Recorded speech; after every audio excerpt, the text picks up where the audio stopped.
Edo, peux-tu m'emmener ma tablette? Welcome, welcome, welcome. House Culture Conversations.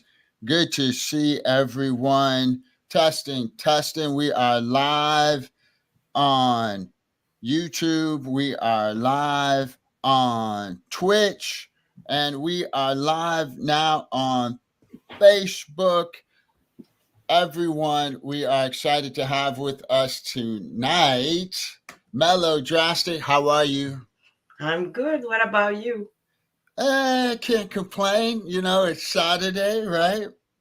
And, Exactly. it's still early in the weekend. Like tomorrow, at the end of the day tomorrow, I'm going to get, when I got to get ready to go back to work, then I start to get, kind of Yeah, mopey, right? I get a little mopey. exactly. I'm trying. Well, Yeah. hey, it is such a pleasure. I have been looking forward to this because, a lot of the guests I have, we have had some things in common, whether it's the style of music, whether it's background from going to school together back in the day or whatever. But I happened to, meet you on Twitch and I really enjoyed your stream. I also have seen some of your commentary, and I said, I want to have an opportunity to hang out and learn more about this phenomenal DJ, but also this person that has an interesting perspective on the rhythms and the sounds of, I'm going to call it dance and club for this conversation, and we'll deal with house as we go along. SpongeBob Dave, we see you. Let's go, go, go, Hello, go, go. SpongeBob Dave. Hi, Yes. Sneaky Sauce. You see them. You see them out there. They're showing love already, and we appreciate you guys for joining us. And it is just so exciting to have you. And once again, tell us a little bit about you, so we get to know you a little bit. So yeah, I'm Melodrastik. I'm a breakbeat house UK garage DJ from Montreal, east side of Canada in Quebec. So my first language is French. As a work day, I'm a chef. So I'm a catering owner and fine grocery owner. So I do a ready to eat meal for people who doesn't have time necessary to cook. So yeah. That That's is awesome. Hey, the fam is coming in. Breeze Hello, DBL. Breeze. Yes, yes. And everybody's saying hi to everybody. So as we get situated, we are hanging out with Melodrastik, just getting started, house culture conversations, where we bring the fam to you so we can learn a bit about these amazing people, whether they're DJs, VIPs, dancers, or just people that love the music and love the culture. Now, did you grow up in a musical family? Not really, actually. My mom would love music like every normal people. So that's funny because my name is Melody. They're my real name, like I'm Melodrastic, and you can see me on my social as Melody Drastic. But yeah, it was really not related to our music love because we had a show in Quebec called Passepartout, and in this TV show she was listening with my older brother. There was a girl named Melody, and that's where it's from. So it's no related to music. But if you see life, how it's going, like I finish in music myself. So maybe how you name your child could influence them in some way. Yes, yes. So there's a lot to a name because I was going to ask where did the name Melodrastik come from, but it's your name. Yeah, exactly. So Melody is my real name, and drastic because in French we will say more dramatic. And Mm. I found it a bit boring, like melodramatic, and it was too long.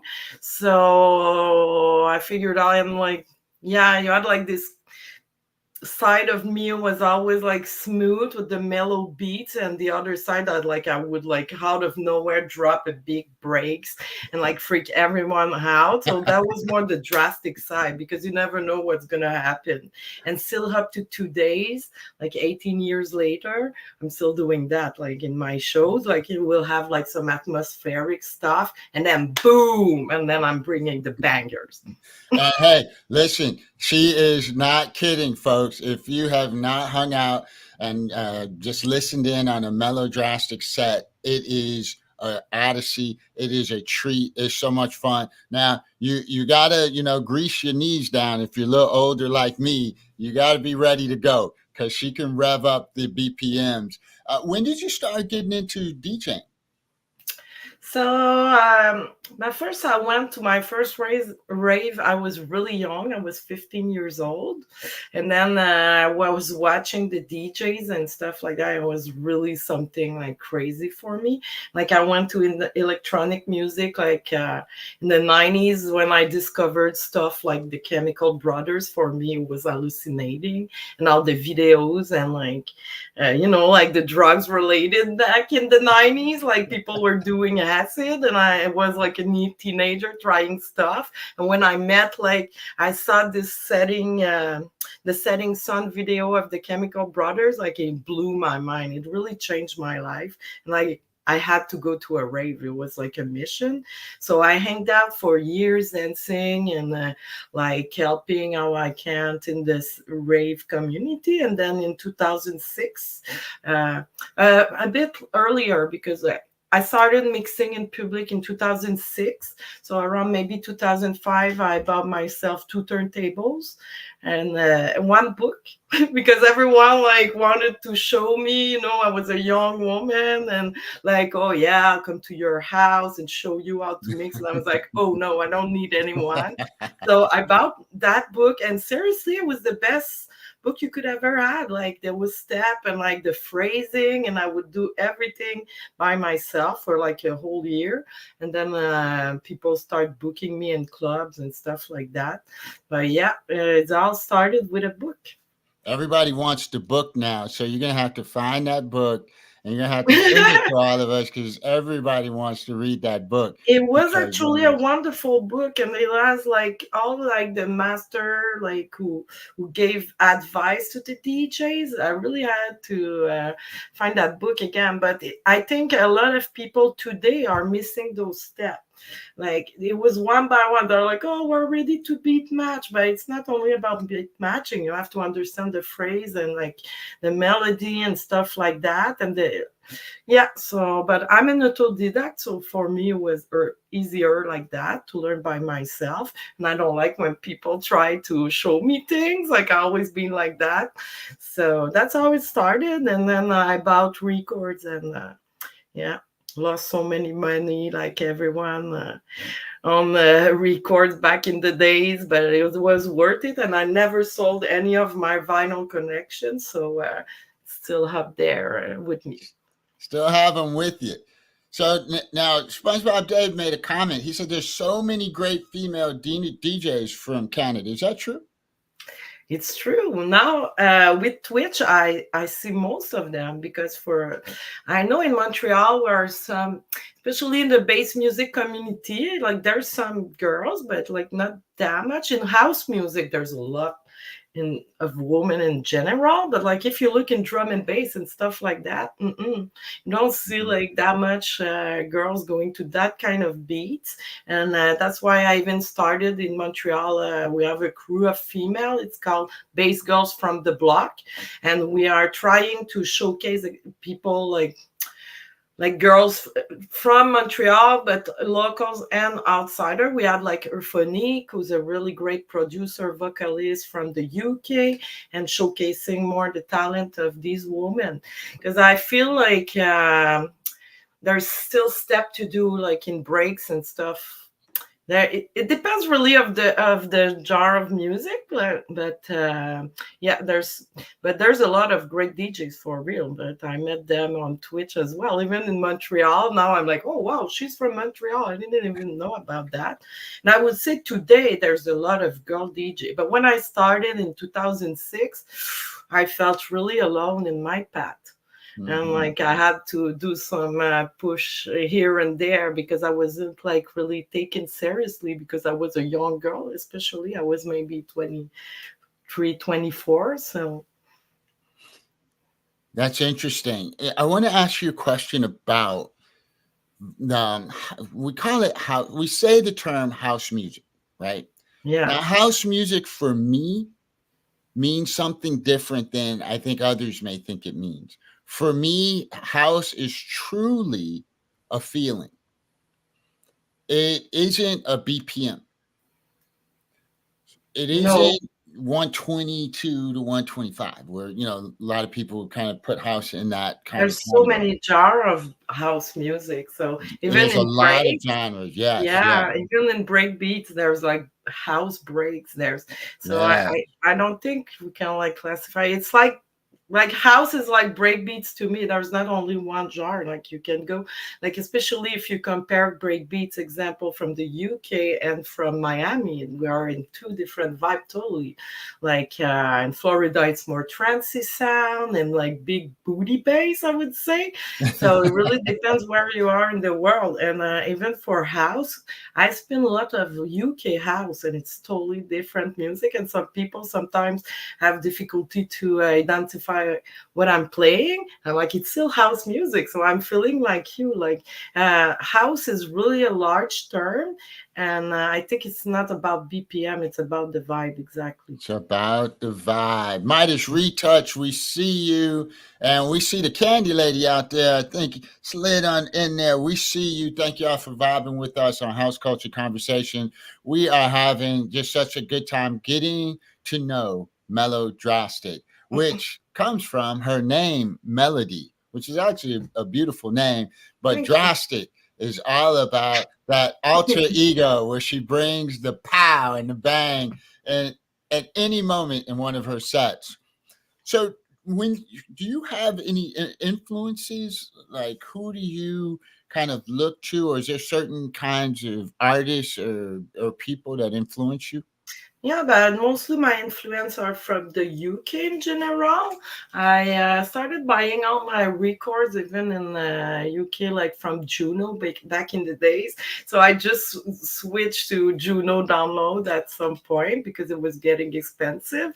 But my influence, yeah, I love like crafty cuts, decline, and for the break side of things. But I would say I'm really open to every genre. So I don't really look when I'm picking up tracks. Like yesterday, I bought like 46 track. It's really long because I have to go to every genre. Like I'm not just going into deep house or so I made breakbeat and then UK garage, and so it takes me a lot of time. But at the end, I'm gonna blend all of them, even if it's not the same genre. I will. Sometime I will mostly check the key to get the feeling, but you see, like the key. When I was mixing records, I wouldn't mind about that. But now that you have this tool, it makes the mixing totally different because you could see like an electro track that would fit super well with the breakbeat that you would be like, oh wow, really? And then I try them up and let's go. Yes, yeah. Hey, I hear you. When you said you picked up 46 tracks yesterday, Yes. I want folks to just let that settle in. When I was coming up, you probably wouldn't buy 46 tracks in a year, right? Yeah. But for a DJ, where they invest their time. And Melodrastic said earlier, it's more to it than just doing some beat matching. When you are playing, you are creating an experience. Now, Mhm. when you're creating an experience, do you curate your sets, or do you kind of just go with the flow It's and kind of always improvisation. I cannot, ah, and even when I do in real life gigs, it's the same. I think for me, it's really more an anxious thing. Like I would practice and make it perfect, and then repractice, and then you go on the gig, some things fuck up, and you lost control. So especially on Twitch, you never know what's gonna happen.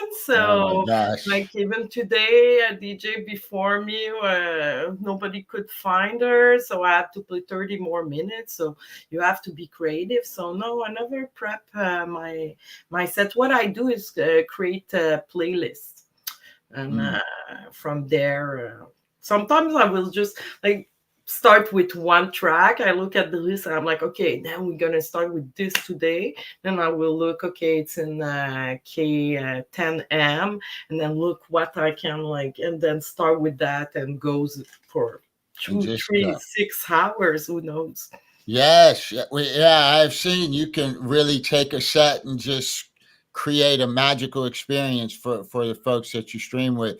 Chris B313, how was that stream yesterday? I saw you, I didn't get to you, but I could see it was fire going on. Thanks for vibing with us. House culture conversations. Now, okay, we were talking about streaming.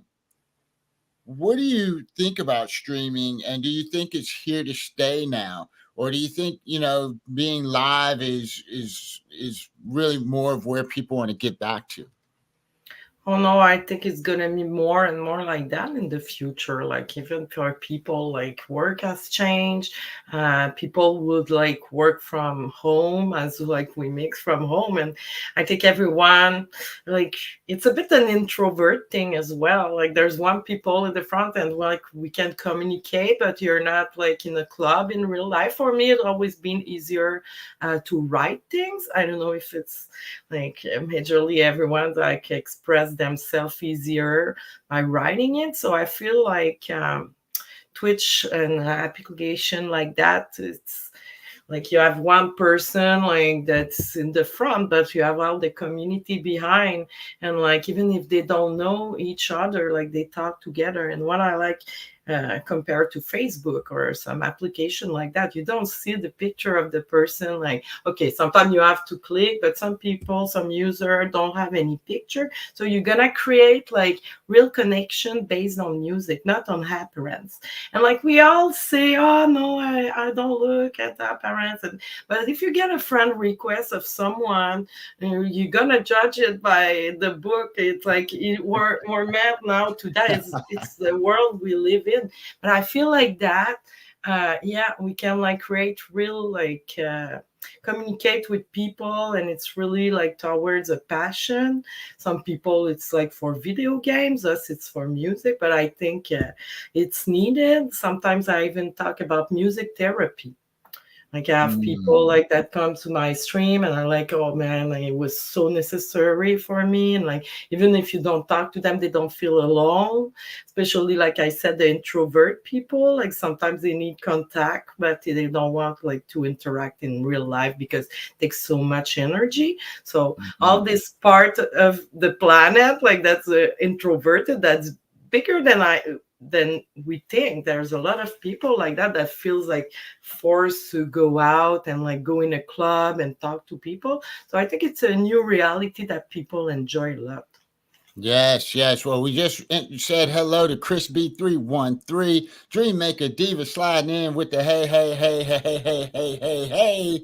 Good to see you. Thanks for vibing with this house culture conversation, hanging out with Melodrastik. Now, you're also a moderator for a few DJs, and everybody follow everybody in the chat. Amazing DJs. I know Midas Retouch will be on at 8 p.m. Eastern, about 30 minutes after we end this show. So make a note and go check him out. Chris B313, SpongeBob Dave. I know he is on tomorrow. I think it's 11 or 10 Eastern in the morning. So check him out. M Breezy 88, welcome on in. Good to see you. But as I was saying, you're also a moderator. Talk a little bit about the importance of the moderator and why you support that role in Twitch. I think yeah, moderator like are really necessary to create a communication with the crowd. Like I was talking before, sometimes we have so much things to do. So for me, like I know if, for example, my boyfriend or a sweet D sauce is in my chat while I'm mixing, and like they will take care of them, especially when you receive like big raids and stuff like that. Is it gets really stressful. Like it's not only about DJing. Like sometimes there's like major like problem with the sound, and so if you don't have mod, like who will tell you the mic is not okay and stuff like that. So I think it's an exchange of service, and it's really good. Like, especially like to entertain people, the newcomers in your chat, because sometimes we're so busy and like people like will really feel like we don't say hi. So if you have some like warm love when you enter the chat, I think it's really important, and we see the difference because people will come back in the chats and like talk to me or talk with the other people. Like we try to be a community, not just like one streamer. And like yeah, so that's important for communication. And I think communicating is the key. And like I love doing some mud. Like it's another game and you're the other side of the screen. And sometimes even like bad people could come. Like I had like pregnant asking me if I'm pregnant. Like yeah, people can be rude. Like so you're busy or in your bubble having like a really good time, and then you see these negative Nancy, like it can be hurtful. But at least when you have mud there to check that, it gives some safe security feeling. Yeah, like a safe place. Yes, yes. And Dream Maker Diva loves the moderator role. She's not biased at all. She is not biased at all. But you hit on so many points there about the moderator and what's different about what's going on in a Twitch stream versus being at a party, right? You get in there and somebody's dropping negative comments, or you got bots in there, or the sound goes out, and it is, if that chat gets hopping, it can get away from you. And having the moderator role has been a godsend within Twitch. I couldn't agree with It's you like more. having a little angels on top of you, just watching you're okay. It's like really like a safe a safety thing for me. Hey, so hey, Sweet D Sauce said, "Don't worry about those negative Nellies. We No. tell you how beautiful you are all the time." Oh, no, you sweet D sauce. Hey, that's it. That's it. Well, and this just speaks to the community, right? Everybody in the chat just really thinks you're awesome and appreciates the your talent, the skill, right? And let's underscore that. We've kind of said it earlier. Being a DJ is a skill.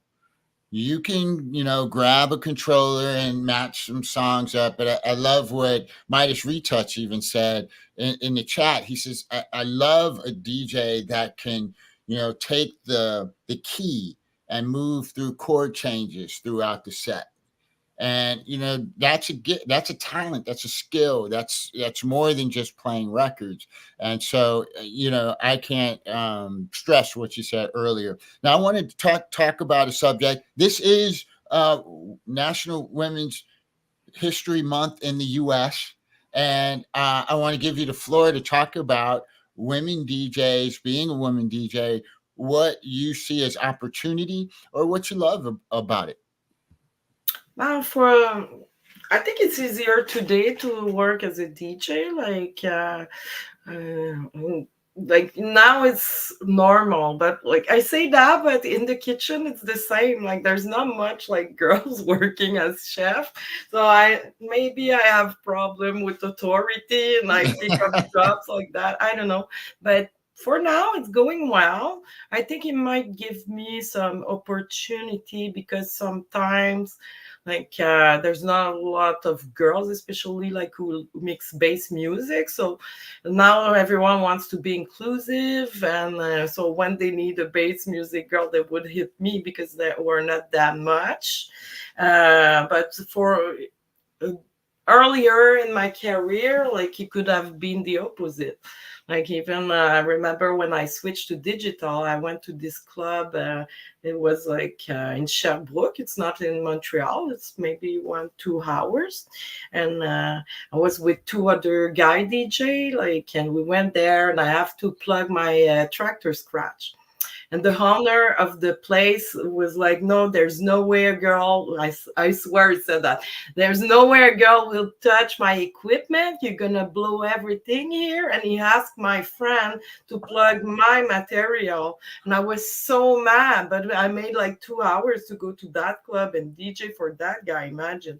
So my friend was super shy. Was like, but it's her stuff. I don't like it. He's like, I don't care. She's not touching my equipment, blah, blah, blah.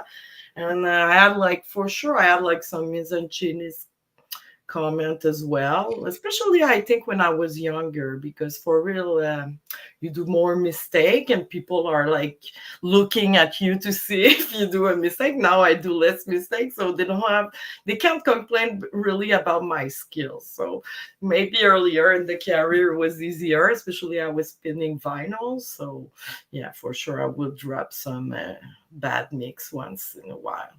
Yeah, it happens, especially when you're very organic, Yeah. right? There's a couple of things going on, and I'm sure you've had it where you were going and it was happening, and all of a sudden, you try to do something and it just falls out, right? It's like what happened? It's like the uh, whole groove falls out, and you're like, uh oh, But I and think there's some music genre that are like mm, more difficult for women. Like I said, like when like drum and bass scene in Montreal, I don't know about the world, but it was really difficult for me. Like so, I was buying like I would like during my first like crate digging. I was really like not sure what I wanted to make, so I was buying drum and bass breaks and house electro, like, and try to mix a bit of this and practice. And I totally like left out the drum and bass because I found it like the vibe was so hard and dark.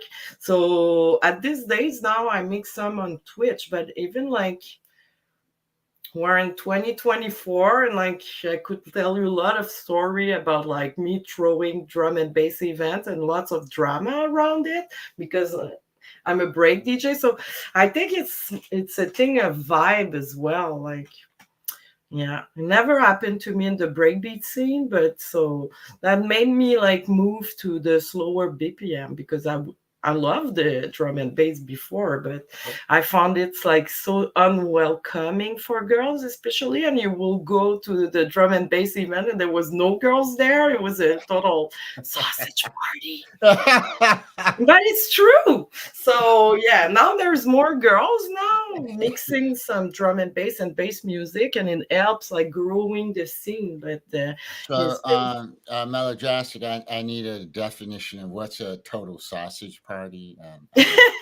there's no girls there, only pros supporting the like all DJs supporting other DJs. And yeah, so I'll take some counsel from Dream Maker Diva on that question. So now we're getting ready to wrap up. If oh, Dream Maker Diva, if it's a sausage party, take your mustard. Oh add my some god. sauce.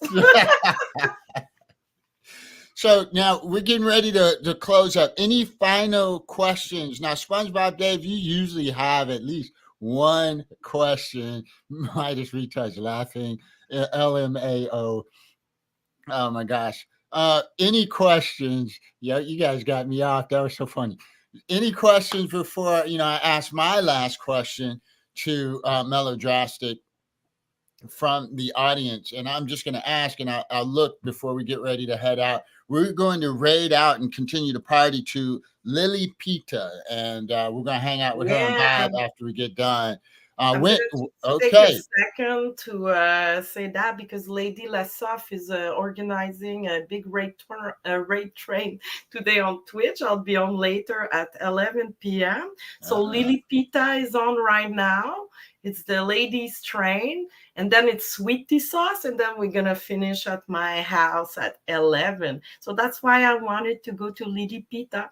So ah, we bring okay. the So party there on the we're raid gonna train. go to Lily Peter, and then we just hang out, and we'll see Sweet D Sauce, and then you later on tonight. Exactly. If Okay, so you're in everybody, this train, if you have not hung out with Melodrastik, just jump on with Lily Peter and just ride on through the night. and we're going to find Melodrastic a little bit later. What are your other times that you're on? SpongeBob Dave asks, what other times are you on? Normally, I'm on every Tuesday night at 7:30 p.m. East until 11, and sometimes more. And normally, I'm doing Funklectic with more like boom bap, funk, and rare groove on Fridays during the day. Ah, And on Sunday, we have Sunday Fire that yeah, and it's more related to breaks, but sometimes I like to drop some hip hop. Yeah, I like to start my mix sometimes at like 100 BPM and finish, you never know. Like when I play drum and bass, 175, but normally I go to 140 max. all you soulful house people, I don't know if 170. I think you guys might fall out. Might need to call an ambulance or something. Hey, Well, the Midas ambulance. Retouch, we see you with the follow on Oh, Melodrastic. thank you. So we will be looking forward to that. But once again, hey, everybody, thank you so much for vibing with us on House Culture Conversation. It means the world to me. And it's also an incredible opportunity for us to meet a lot of the people behind the scenes that we hang out with on Twitch so much. You see the DJs, you hear them, but you don't really get to know them. So I just appreciate you taking this time to vibe out with us. Once again, Midas Retouch is on later this evening, 8 p.m. SpongeBob Dave tomorrow at 11. Breeze DBL, big love. Appreciate that. Who did I miss? If I missed you, go ahead and throw your link in the chat so people can catch when you're on. Where do you see this house, dance, club, breaks? Where's it all headed to? And I didn't hear the question. Sorry. Where do you think this thing is going? We're on Twitch, we're streaming, we've got, we're back in I clubs. think Where do it's you think? bringing community together.